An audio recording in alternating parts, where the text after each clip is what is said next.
I'm proud to be the Commissioner of the Department of Human Services. The people of the department came to DHS to support their neighbors in living in community and achieving their highest potential. We're attracting strong candidates for our open positions who are honored to be asked to join us. And I ask for your support as we work to strengthen the process controls, build a strong team, strengthen our relationships, and continue our innovation. And I'm proud to be a Minnesotan. I've been thinking a lot about this in recent days. In every sector in which I've worked, we all come home from national conferences thrilled to be doing our work in Minnesota.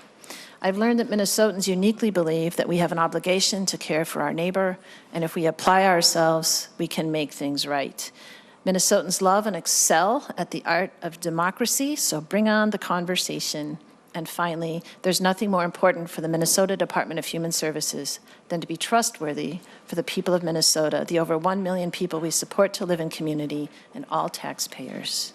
I think it's important for members of this committee and for the stakeholders that attend hearings and are watching the Department of Human Services to understand that this 90 days was the first mile of a marathon, and it is going to take a long time to establish the trustworthiness, to make accountability and transparency the watchwords of operations. And so I was grateful to see that in your report. I'm just wondering if you could address how breaking up a department into, let's say, two departments will actually help do that very hard work of making sure every dollar, every dime, every penny is spent not only as intended, but in the most effective and efficient manner.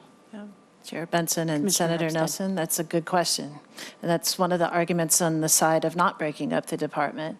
There are other arguments on the side of making it smaller, perhaps that people could just focus on part of the work and be more intentional about that part of the work.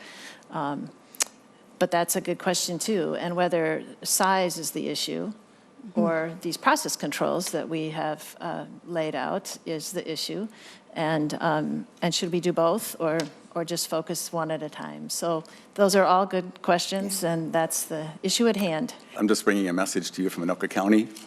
They're not paying. They just wanted me to let you know that.